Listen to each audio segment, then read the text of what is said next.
On va faire maintenant ce petit cours pour vous expliquer qu'est-ce qui se passe autour du Sefer Devarim, pourquoi tout le monde en parle. C'est des choses qu'il y a 4 ou 5 ans, on n'entendait pas tellement de gens parler de cette fameuse Ségoula que Rabbi Yoshua Pinto nous a fait connaître. Et donc on va donner quelques explications.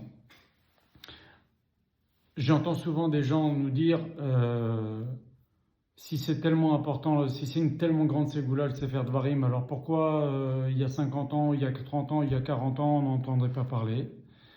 Est-ce qu'il faut la lire tout d'un coup? Est-ce qu'il faut la lire en français? Est-ce qu'on peut le lire partagé? Qu'est-ce que ça apporte? Qu'est-ce que ça donne? Pourquoi maintenant? Qu'est-ce qu'il y a de grand? Est-ce qu'on en a déjà parlé dans nos textes? Il y a même des gens qui ne savent pas que dans nos textes, il y a des sources à cela. Rabbi Yoshua Pinto n'a rien inventé.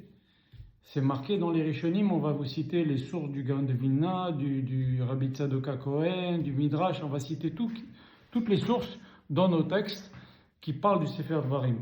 Voilà. Donc déjà, et qu'est-ce que ça apporte? Pourquoi c'est une si grande ségoula de lire le Sefer Devarim? On va parler de tout ça maintenant, Bezrat Hashem.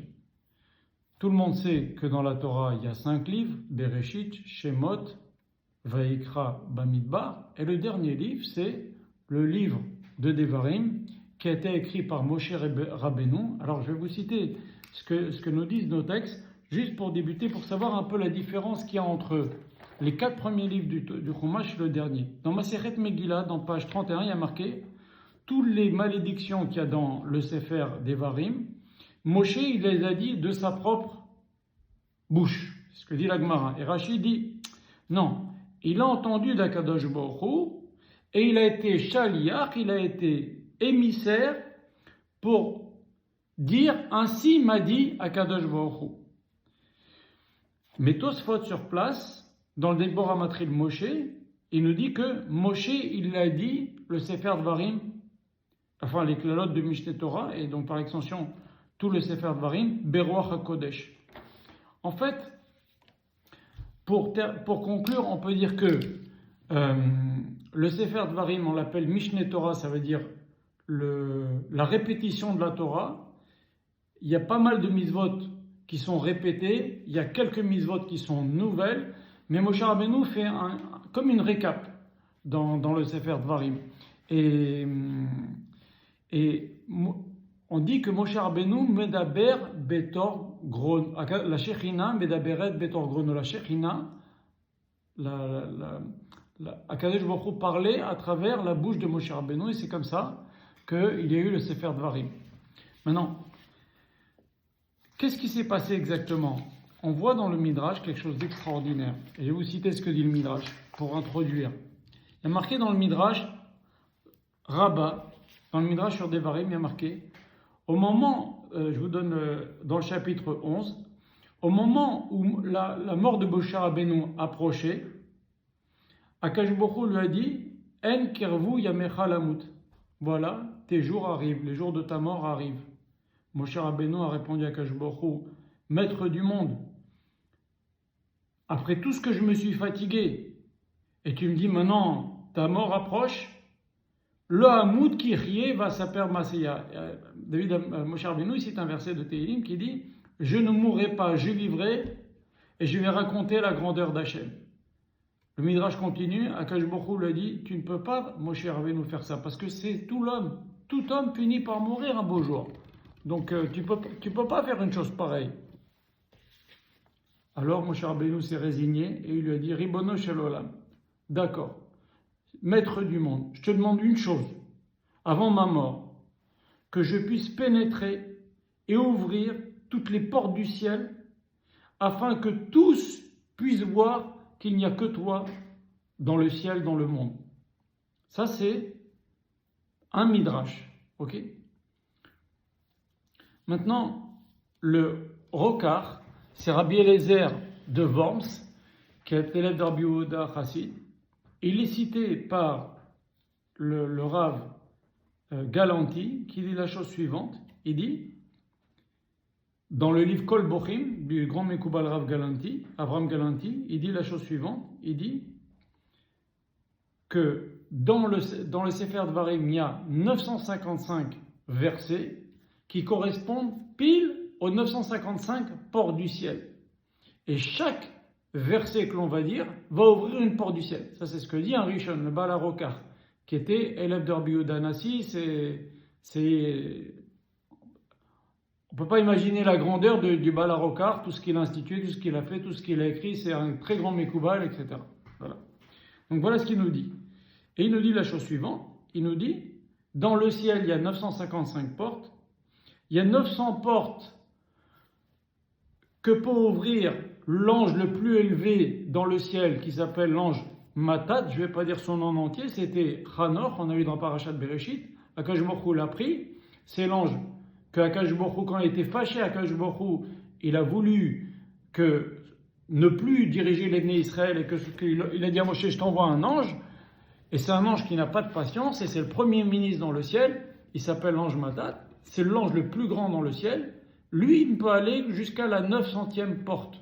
Et les 55 dernières portes, aucun ange ne peut aller. Et si on voit dans le Sefer Dvarim, il y a le 900e verset nous dit Ruata, regarde maintenant, Kani Aniou, je suis seul, Ben Elohim il m'a dit, et il n'y a pas d'autre Dieu que moi, et des fois les anges sont appelés aussi Elohim.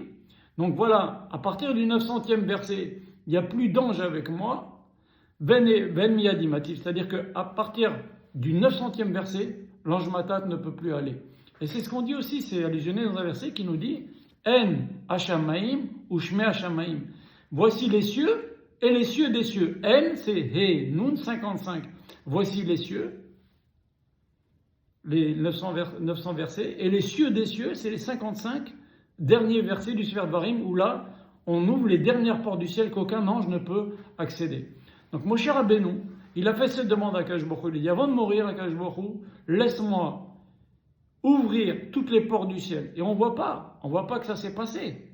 Mais si Akash Baruch Hu, il a demandé à Moshe Rabbeinu, il a laissé à Moshe Rabbeinu écrire à partir de Rosh Chodesh Shvat le Sefer Dvarim jusqu'au 7 Adar. Pendant 36 jours, il a écrit le Sefer Dvarim. Et il a justement écrit ces 955 versets avec plein de secrets. Il n'y a que Moshe Rabbeinu qui est capable de ça. Et à chaque fois qu'on lit un verset, on ouvre les portes du ciel, exactement comme Moshe Rabbeinu a dit. Alors maintenant, sur la fameuse question, il y a des gens qui nous disent « Ah oui, mais on n'en a jamais entendu parler. Moi, mon Rav, tel grand Rav qui vivait il y a 50 ans ou il y a 30 ans, il n'en a pas parlé. » Alors je vais vous expliquer. Déjà, trouvez-moi dans les Rishonim ou dans la Gemara, où est-ce marqué que c'est bien de lire Teilim quand ça va pas, qu'on a un problème, qu'on a besoin de demander l'aide d'Hachem? Où est-ce marqué? Vous trouverez ça dans aucun Rishon. Ok? Dans la Gemara non plus, c'est pas marqué. Quand il a des problèmes, il doit lire Teilim. C'est bien de lire Teilim, ça va lui aider pour que ses prières soient acceptées. C'est marqué nulle part. Et alors, ça ne veut pas dire que c'est pas bien de lire des Teilim. Comme disent les gens, ils disent, c'est pas parce qu'il y a une absence de preuve qu'on a la preuve de l'absence. C'est pas parce que tu n'as pas de preuve. Maintenant, Akash Baruch Hu dévoile à chaque période de la galoute des choses qui vont aider la génération. Prenez le Zohar HaKadosh.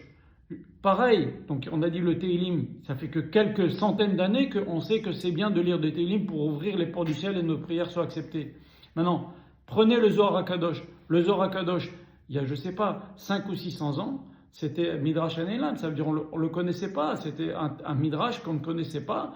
Et quand il est réapparu et les gens ont commencé à le connaître, il y a une grande discussion entre les rabbanim dans cette génération-là. Est-ce qu'on l'imprime? Est-ce qu'on l'imprime pas? Quand on arrive à l'époque de l'impression, est-ce qu'on l'imprime ou on l'imprime pas? Si on l'imprime, n'importe qui va pouvoir l'acheter. Et il y a beaucoup de gens qui ont dit non, ça doit rester caché comme ça l'a été.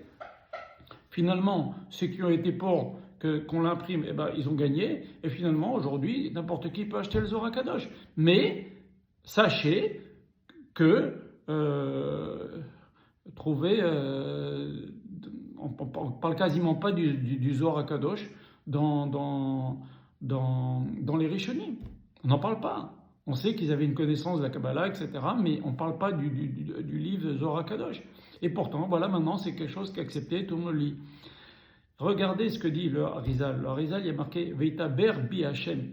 Hachem, c'est Moshe Rabbeinu, il dit que Hachem s'est énervé contre moi. Le Harizal, il dit de là, tu apprends qu'il y a eu un Hibour Neshama. Il y a un Hibour Neshama. La Neshama de Moshe Rabbeinu, elle vient tous les 50 ans, dit le Harizal, dans un tzaddik qui va venir réveiller la génération et réparer, entre guillemets, la faute de Moshe Rabbeinu d'avoir sorti le Erev Rav. Et ça, c'est ce que dit dans le Ktivahari. Alors, dans chaque génération, il y a des tzaddikim qui viennent, qui remontent. Ok? Je ne suis pas en train de dire que le Rav, c'est un Neshama de Moshe Rabbeinu, c'est pas ce que je suis en train de dire. C'est que dans chaque génération, Akadosh Baruch Hu, il envoie quelque chose qui vient pour aider la génération. Voilà, c'est arrivé dans Tehilim. Pourtant, comme je vous l'ai dit, même dans le livre des Rishonim, donc dans l'an 1500, vous ne trouvez aucun Rav. Et pourtant, il y en a eu il y a tous les Gdolim, tous les Rachid, les Tosfot, tout ce que vous voulez, tous les Roches, les Ran, les Ramam, il n'y a pas marqué. Quand ça ne va pas, tu lis Tehilim. Alors, quelqu'un qui aurait sorti ça, à cette époque-là, on aurait peut-être fait un scandale. Mais on voit que Akadosh Baruch Hu, il dévoile en fonction du besoin de la génération. Maintenant, on peut poser une question encore plus grande. Regardez dans la Gemara, il y a marqué il a dit Rava, Chayav inish lebasume beporia. Un homme, il est obligé de boire à Purim. Alors je vous pose la question, le Rav Pinto pose la question. Il a dit on boit à Purim, mais c'est un Amora qui a dit ça. Un Amora, c'est à l'époque de la Gemara. Ça veut dire que avant Rabbi Shimon Bar Yochai, Rabbi Meir, Rabbi Akiba, Rabbi Yochanan ben Zakkai, Rabbi Yehuda Anassi, tous les Tanaïm ne buvaient pas à Purim. Ben oui, si c'est Rabba qui a été Mechadesh ça.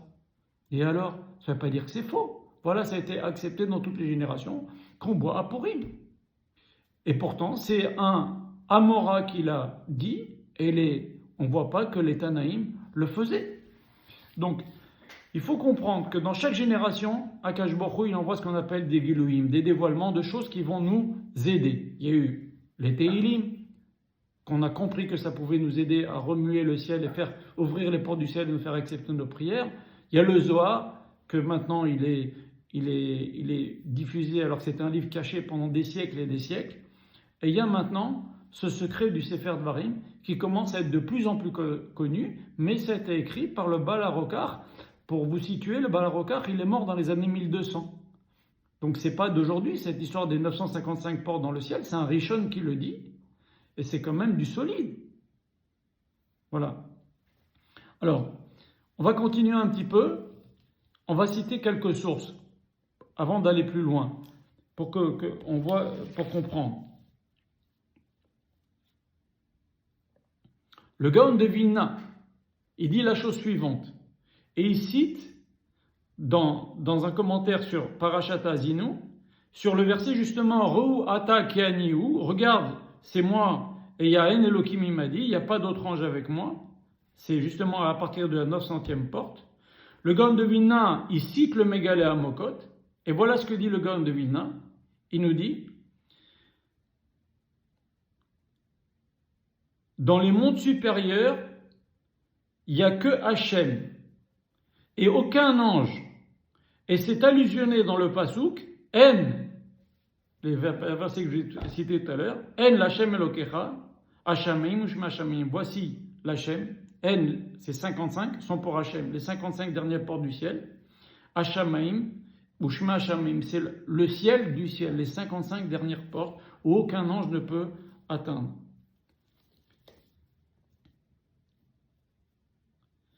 Et encore un autre mécor, voilà des mécorotes solides. Le Rav Galanti, toujours, cite dans un commentaire sur Echa, il dit que au moment de la destruction du temple, tous les anges se sont réunis et ils ont dit qui va nous faire monter 955 cieux pour annuler cette xéra de la destruction du temple. L'ange même tête, celui qu'on a cité tout à l'heure, celui qui peut aller le plus haut, l'ange le plus grand, il a dit, je vais monter. Et il est monté jusqu'à la 900e porte. Et il a commencé à pleurer. Et Akadosh Baruch Hu est descendu des cieux et il a pleuré avec lui. Voilà ce que dit le Kol Bochim, en citant un Midrash. Et donc, c'est bien connu, quand il y a eu la faute d'Adam Arishon, Akadosh Baruch Hu s'est levé d'un cieux, après Noir, après la tour de Babel, etc.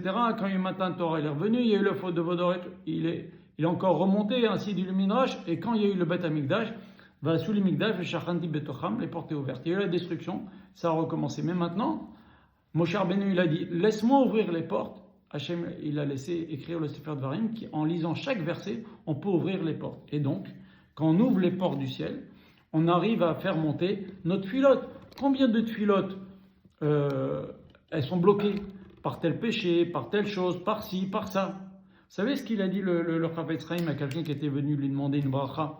Il lui a dit, Ratson, que tu puisses savoir ce qu'Akadosh Baruch Hu a décidé pour toi à Rosh Hashanah. Il y a des brachot qui sont décidées, il faut savoir les faire descendre. C'est pas parce que c'est décidé à Rosh Hashanah que tu vas les avoir. Il faut savoir les faire descendre. Il faut les mériter. C'est peut-être ça aussi le pshat que, selon une certaine opinion, voilà pourquoi on prie tous les jours. Parce que si on est jugé tous les jours, est-ce qu'Akadosh Baruch Hu va nous donner aujourd'hui ce qu'il a décidé à Rosh Hashanah, ou une partie? Donc, en faisant le Sefer Dvarim, en lisant le Sefer Dvarim, on ouvre les portes du ciel et on arrive à vraiment, à partir de ce verset-là, on est comme si on était devant Hachem et on dit les derniers versets et après on adresse nos prières à Kadosh Baruch Hu.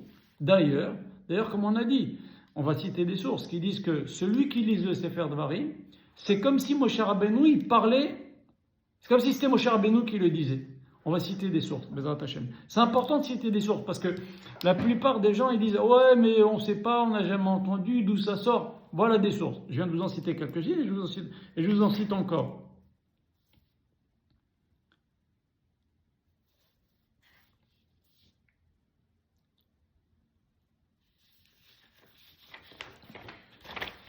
Alors,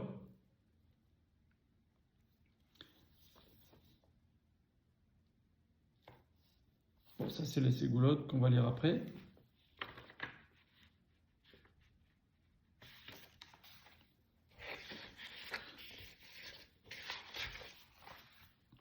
Donc maintenant, nous allons parler de cette institution du Rav, de nous encourager à le lire le Shabbat.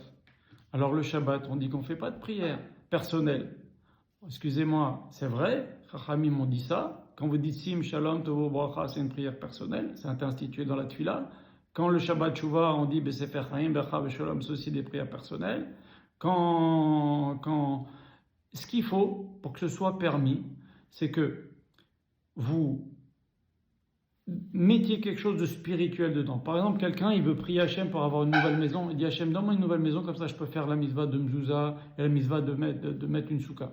Quelqu'un, il veut un enfant, il n'a pas d'enfant. Il prie Hachem, il sait faire de varim, il prie Hachem, c'est Shabbat. Alors on ne peut pas prier pour ses besoins personnels. Si, Hachem, donne-moi un enfant, comme ça je peux faire la mitzvah de Pera Verivia, et je peux faire la mitzvah de Brit Mila, et je peux faire la mitzvah de lui apprendre la Torah. Quelqu'un qui veut se marier, pareil, comme ça je peux faire la mitzvah, etc., de Pera Verivia, etc. Voilà, maintenant, si c'est le matériel de notre prochain, alors le matériel de notre prochain, c'est bien connu, c'est notre spirituel. Prier pour le matériel que notre prochain est une parnassa, que notre prochain est une maison, que notre prochain est refouach chez les mains, ça fait partie du domaine spirituel, il n'y a aucun problème. Et pour ça, comme j'ai dit tout à l'heure, on peut le tourner en mitzvah, c'est pas difficile, comme je vous l'expliquer. Il faut que ce soit, c'est pas une ruse, c'est vrai. Quelqu'un qui a besoin de parnassa, c'est parce qu'il prie Hachem pour avoir parnassa le Shabbat, oui, parce que il faut pas être soucieux. Il ne faut pas être soucieux le Shabbat, mais il dit Hachem, si tu me donnes parnassa, je ferai mieux les mitzvot, je ferai la tzedaka, je ferai du chesed, j'aurai plus de temps pour étudier la Torah que ce travail difficile que j'ai, ou de ne pas travailler aujourd'hui, ou je suis angoissé. On peut expliquer, on peut motiver. Voilà. Ça, c'est pour les explications et les sources. Donc, pour résumer, Moshe Rabbeinu a écrit le Sefer Dvarim, il a caché dedans des secrets qui font qu'en disant chaque verset, n'importe qui, tout un chacun, il ouvre une porte du ciel, et ces portes-là sont écrites dans nos textes. Il y a 955 portes dans le ciel, il y a l'ange le plus fort, le plus grand, le plus élevé. Cet ange-là, ce fameux ange qu'a vu Elisha ben Abouya, qui écrivait les mérites de Sodom Israël, c'est le plus grand ange, il arrive à la 900e porte. Nous, en lisant le Sefer Dvarim, on ouvre encore les 55 dernières portes à partir du verset Raou Ata Kani Anihu, c'est au milieu de Hazinou, jusqu'à la fin de Vezot Abracha. Et donc, on fait, à la fin, d'avoir lu Sefer Dvarim, on on fait des prières à Akadosh Baruch Hu, comme je vous ai expliqué. Maintenant, si c'est long, c'est difficile, ça prend au moins 2h30 de lire le Sefer Dvarim, alors on peut partager. C'est comme on peut partager un Teilim. On peut partager. Toi, tu lis tel paracha, toi, tu lis tel paracha. Quand on est 10, par exemple, sur le Sefer Dvarim, chacun prend une paracha et c'est comme si on avait lu tous ensemble. Il y a aussi, dans le livre, par exemple, le Rav a édité un livre où il y a la lecture quotidienne, comme Teilim. On peut lire, c'est divisé par jour, c'est divisé par semaine, on peut le diviser par 7, on peut le diviser par jour, on peut le lire en 30 fois, on peut le lire en 7 fois. Voilà. Donc pour chaque jour de la semaine. Et il y en a, ce qu'ils font, c'est qu'ils lisent, pour garder un lien comme ça, ils lisent 5 versets tous les jours. Voilà. Et on arrive au bout d'un an, comme ça, on finira encore un Sefer Dvarim. En vérité, ça nous apporte plein de Yeshua. Alors on va lire quelques autres textes, quelques ségoulottes bien connues, qu'ont écrit nos sages, Acharonim, c'est-à-dire là on vient vers les rabbanim des grands, mais des générations plus récentes, sur la ségoula du Sefer Dvarim. C'est pas le Rav Yoshua Pinto qui l'a inventé. C'est lui qui l'a fait connaître. C'est lui qui nous encourage. Pour ceux que ça intéresse, j'ai une vidéo de 7 minutes, elle est mise souvent dans les groupes de Rav Yoshua Pinto, de 7 minutes de rabbanim qui sont interviewés des Gdolé Israël aujourd'hui, qui sont interviewés les uns derrière les autres, qui disent il fait très bien Rav Yoshua Pinto d'encourager les gens à lire le Sefer Dvarim. De toute façon, qu'est-ce que c'est? C'est le livre de Moshe Rabbeinu, c'est un des livres du Chumash. C'est de l'étude de Torah. C'est de l'étude de Torah. Même une femme, elle lit le Sefer Dvarim. Elle n'a pas le mitzvah de l'étude de Torah, mais alors c'est comme lire Teilim. On lit le Sefer Dvarim. On ouvre les portes du ciel. Et puis de toute façon, on va le lire. Si on comprend, c'est le plus grand livre de Moussar qui existe, le Sefer Dvarim. On va vous citer quelques Acharonim Bezrat Hashem, c'est-à-dire les rabbanim des générations récentes. Je vous cite le Pérez Tzadik, Rabbi Tzadik HaKohen. Il dit la chose suivante. Il dit, c'est marqué dans le Sifri, dans Parashat Shemot, c'est le Rabbi Tzadik HaKohen qui dit que Moshe Rabbeinu, il a fait autre chose que les Nevi'im. Les autres Nevi'im, il dit, Ze Adavar Asher Tiva Hashem. Voici les choses qu'Hashem m'a ordonné de dire. Je répète ce qu'Hashem m'a dit. Moshe Rabbeinu, c'est pas pareil. Pardon, excusez-moi. Les autres Nevi'im, ils ont dit Ko Amar Hashem. Ainsi Hashem a dit. Et Moshe Rabbeinu a dit Ze Adavar. Et c'est quoi la différence? Quand un Navi il dit Ko Amar Hashem, ainsi Hashem a dit, il fait que répéter ce qu'Hashem lui a dit dans la prophétie. Que, entre guillemets, ça veut dire c'est déjà un prophète, mais il dit ainsi Hachem m'a dit. Tandis que quand Moshe Rabbeinu dit Ze Adavar ou Ele Advarim, Chachamim nous disent c'est comme si Hachem parlait à travers la bouche de Moshe Rabbeinu. C'est ça la force de Sefer Dvarim. C'est pour ça qu'il fait partie des 5 livres de la Torah.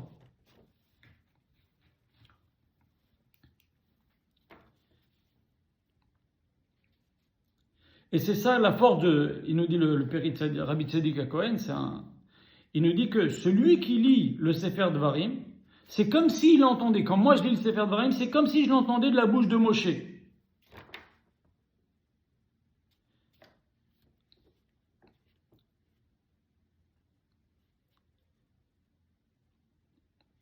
Voilà. Et comment ce Sefer Dvarim? Et Dvarim, Asher Diber Moshe El Kol Israël, il nous dit, El Kol Israël, c'est l'école Adorot, pour toutes les générations, comme toute la Torah aussi, c'est pour toutes les générations. C'est-à-dire que la force, il termine en disant la force qu'il y a dans le Sefer Mishneh Torah, le Sefer Dvarim s'appelle aussi Mishneh Torah, c'est que celui qui le lit, c'est comme s'il entendait, comme j'ai dit tout à l'heure, de la bouche de Moshe Rabbeinu. Ça, c'est Rabbi Tzadok HaKohen. Ok?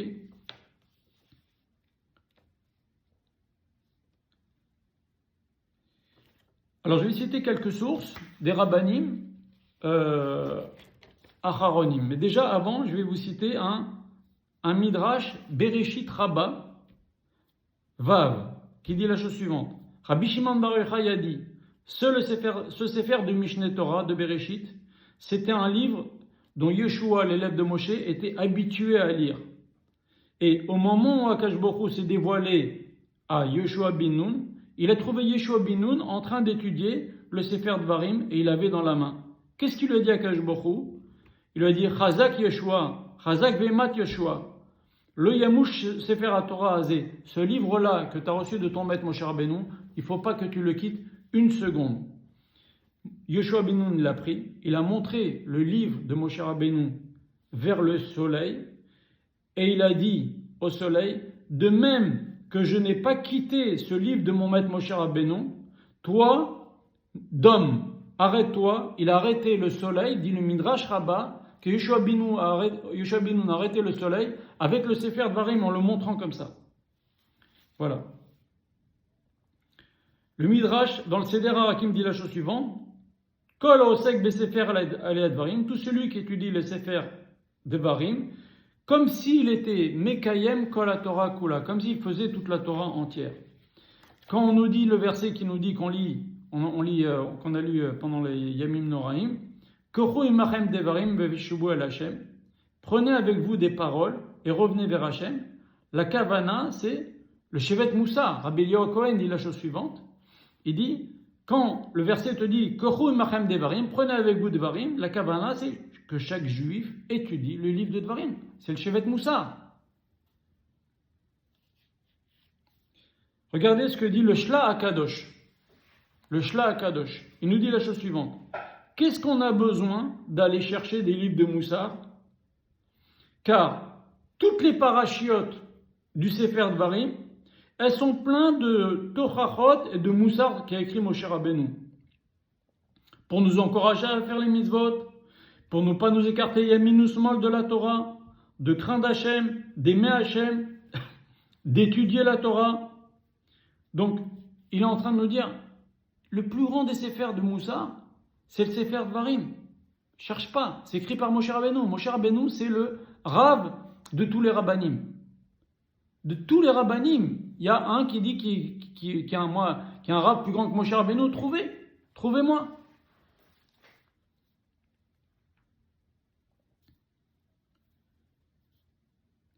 D'ailleurs, je vous pose la question. Pourquoi on le lit la nuit de Hoshana Rabbah et la nuit de... Pourquoi on le lit la nuit de Hoshana Rabbah? Le Harizal dit une chose extraordinaire. Il dit la nuit de Hoshana Rabbah, vous savez, c'est la nuit où Akadosh Baruch Hu, il donne les ordres de mission aux anges, et les anges ne commencent pas à agir avec ces ordres de mission qui résultent de Rosh Hashanah, d'Asarat Yom Teshuvah et de Kippour, qu'après Moussar de Shemini Atzeret. Donc la nuit de Rosh Hashanah, avant Chatzot Laïla, Akadosh Baruch Hu, il donne les ordres de mission. Mais à partir de quel moment il donne l'ordre de mission? À toi, à toi, à toi, à toi, à toi. Le Harizal, il dit, quand toi tu as fini le Sefer Dvarim, Akadosh Baruch Hu, il donne les ordres de mission en ce qui te concerne. Regardez la force dans le ciel. C'est pour ça que le Harizal, il a fixé. Tous les juifs lisent le Sefer Dvarim depuis des générations et des générations à la nuit de Hoshana Rabbah. C'est pas une invention. Vous comprenez? C'est pas une invention. C'est comme ça déjà depuis longtemps. Et mieux que ça. Quand nous, on finit de lire le Sefer Dvarim, c'est à ce moment-là que dans le ciel, quand chacun, monsieur A, il a fini de lire le Sefer Dvarim, Hachem, il donne aux anges les ordres de mission en ce qui concerne monsieur A. La même chose pour monsieur B. Quand il finit le Sefer Dvarim, c'est extraordinaire la force du Sefer Dvarim. Et pourquoi on lit ça maintenant la nuit d'Hoshana Rabbah? C'est encore pour nous rajouter des sruyotes, pour nous faire tchouva. C'est le plus grand livre de Moussar, comme vient de dire le Shla HaKadosh. Regardez maintenant, je vais vous citer encore d'autres rabbanim, ce qu'ils disent, okay, des acharonim. Le rabbi de Pshipsé, il disait la chose suivante. Un bon conseil pour une personne qui veut revenir Bet Teshuvah devant Hachem, qu'il apprend régulièrement le Sefer Mishneh Torah. Et ainsi son cœur va se réveiller à la Teshuvah. Voilà, ça c'est ce qu'il dit. Ensuite, Shem Mishmoel dit la chose suivante. Il nous dit qu'il a entendu au nom du Rabbi de Pshissa, ce qu'on a dit tout à l'heure, il a dit que le meilleur de tous les livres de Moussa, c'est le livre Mishneh Torah qui a été écrit par Moshe Rabbeinu. Et le Yehudi HaKadosh, il disait à ses élèves d'étudier régulièrement le Mishneh Torah pour éveiller les cœurs. Le Yehudi HaKadosh, il disait aussi que c'est une ségoula pour la Hirat Shamayim, pour craindre Hashem. Bien sûr, c'est le plus grand livre de Moussa.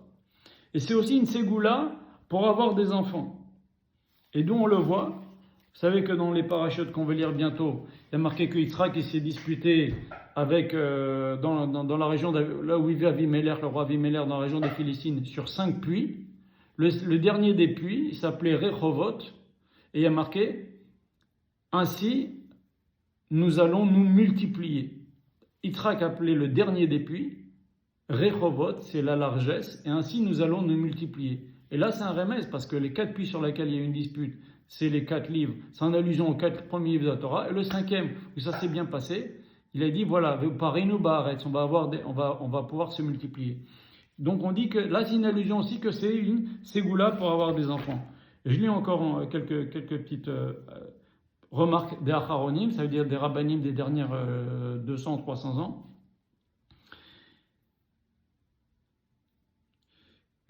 C'est un rab qui s'appelle Tiferet Shlomo qui a dit la chose suivante. Quand il est marqué Elad Varim Asher Diber Moshe, voici les choses que Moshe Rabbeinu a dit. Lo le Otoador d'hiver. Il n'a pas parlé seulement pour cette génération qui était dans le désert.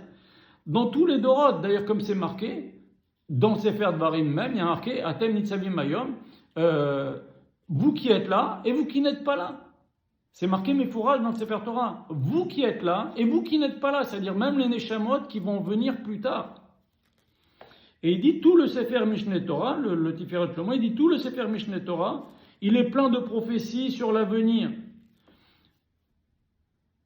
Comme c'est marqué, ce que je viens de vous lire, Velo itechem levedechem nochi koret abrit azot, ce n'est pas seulement avec vous que je fais cette alliance, qui est asher yeshnu po imanu hayom, avec ceux qui sont avec nous aujourd'hui, vet asher enenu po imanu hayom, et ceux qui ne sont pas avec nous aujourd'hui.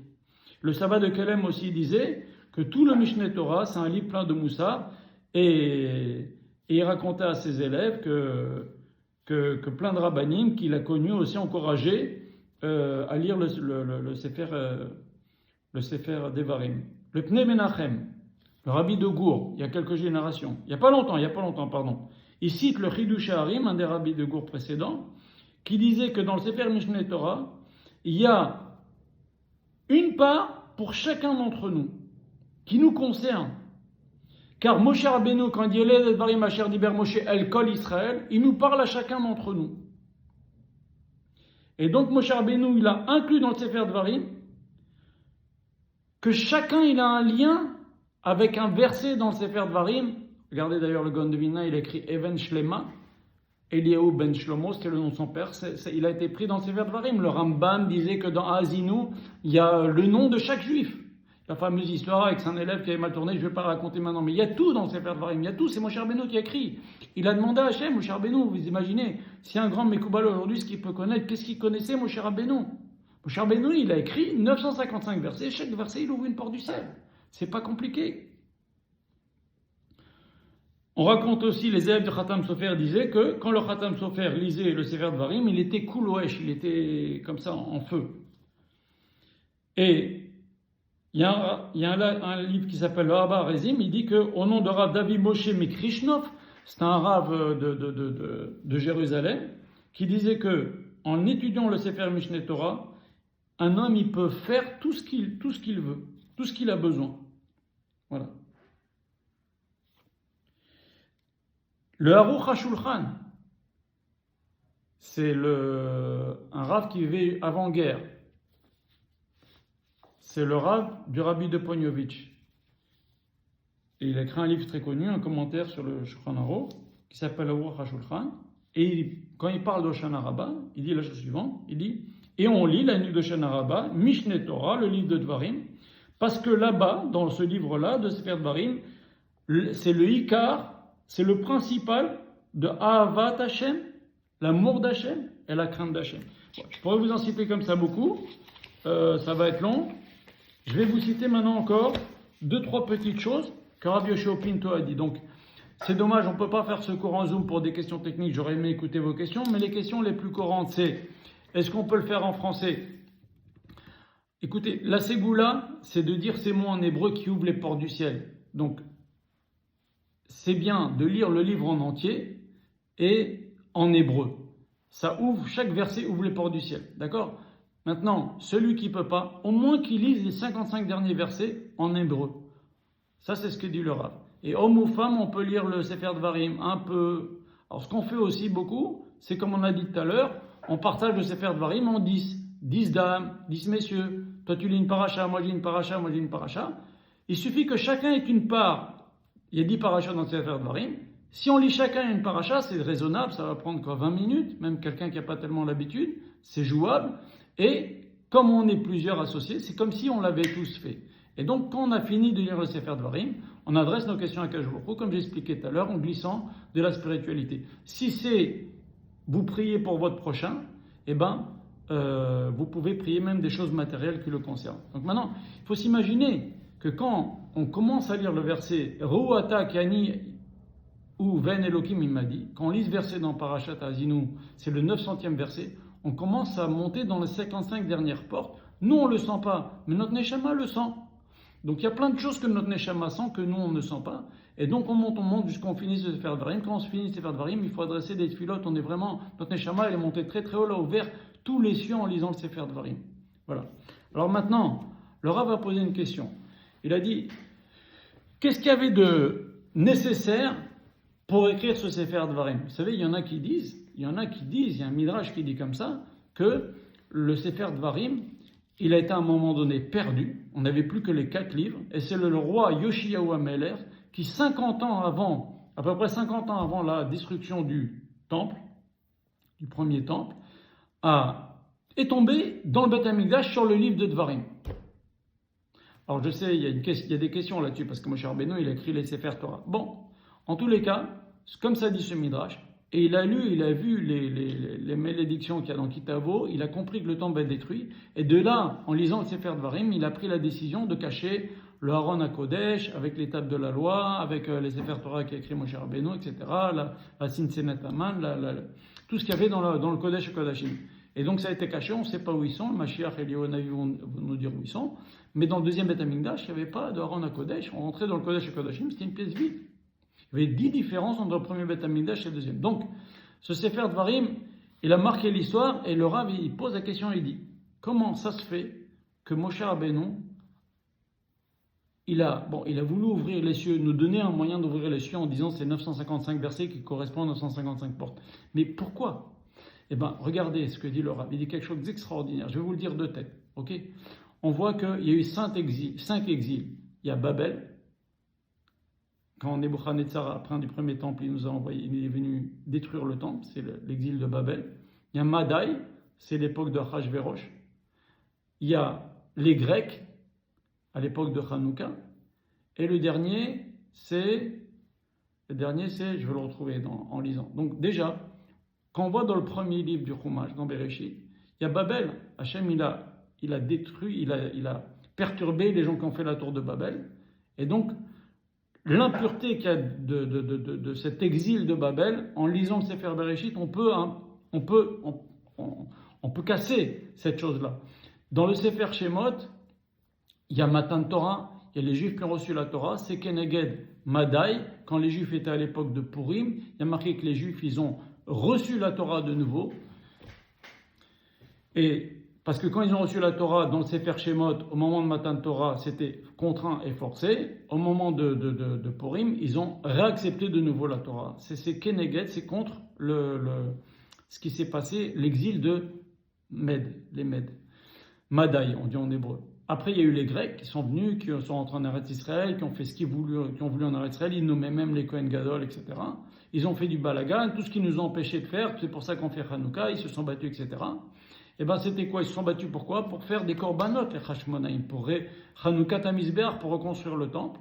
Et donc, le Sefer Vaikra, il ne parle que de korbanot. Donc, il y a aussi la force pour lutter contre ce troisième exil. Et le quatrième exil, c'est, excusez-moi, j'ai un trou de mémoire, mais je vais vous le dire, Bezrat Hashem.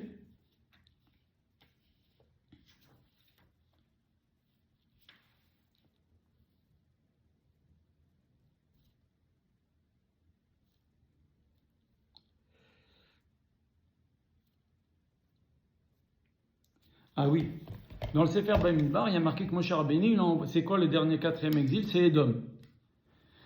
Et dans le Sefer Bamidbar, il y a marqué que Moshe Rabbeinu, il a envoyé des messagers à Édom pour lui dire est-ce qu'on peut pénétrer dans ton territoire? On va acheter, Et Édom, il a dit non. Et en fait, le Sefer Bamidbar, il nous permet d'avoir la force tout ça, ce sont des allusions que leur a fait. C'est de nous éloigner de ce Yetzer Hara de Édom. Et d'ailleurs, ça nous a coûté cher, puisque quand les Juifs se sont approchés de Édom, qu'est-ce que dit Rachid tout de suite après? Les Juifs ont commencé à mal se conduire, et à cause de ça, Aaron est mort. Le tzadikim, il meurt à cause de la mauvaise conduite. Et après, comme ça dit le Rav, il dit que Moshe Rabbeinu, il a vu que l'exil allait se prolonger, qu'il allait être très dur, et c'est le cas. Et donc, il a écrit le Sefer Dvarim pour que les Juifs, par leur prière, en lisant le Sefer Dvarim, ils peuvent ouvrir les cieux et demander à Akadosh Baruch Hu de les sauver et de les aider. Voilà. Et je termine en vous disant une dernière petite chose. Le Rav dit que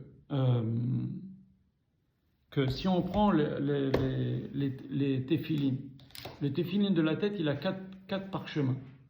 Et le téphilin du bras, c'est ces 4 parchemins dans un seul parchemin, écrits l'un derrière l'autre.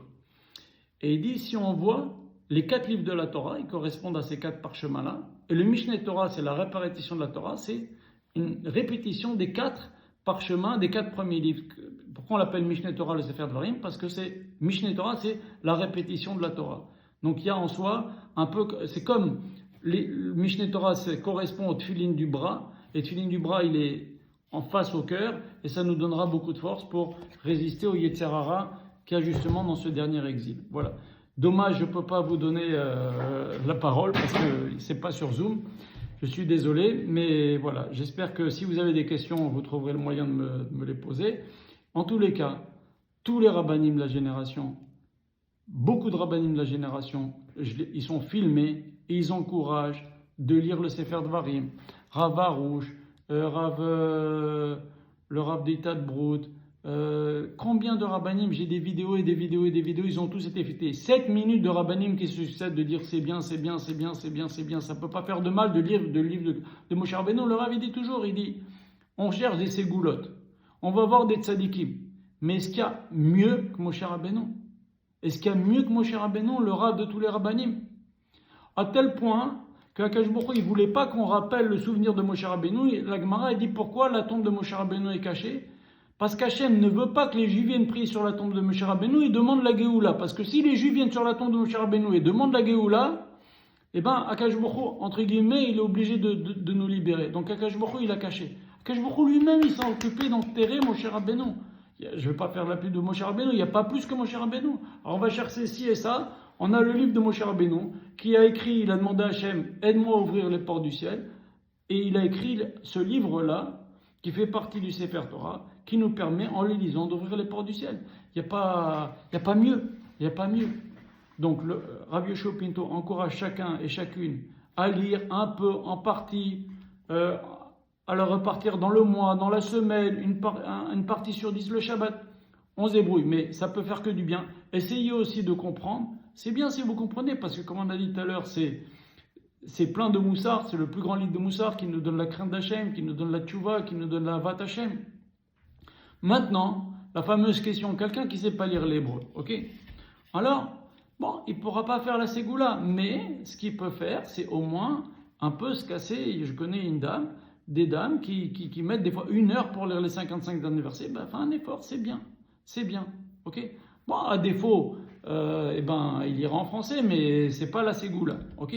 En tous les cas, on voit qu'il y a une vraie. D'abord, j'ai oublié de le dire, mais il y a des centaines et des centaines et des centaines de miracles avec le Sefer Dvarim.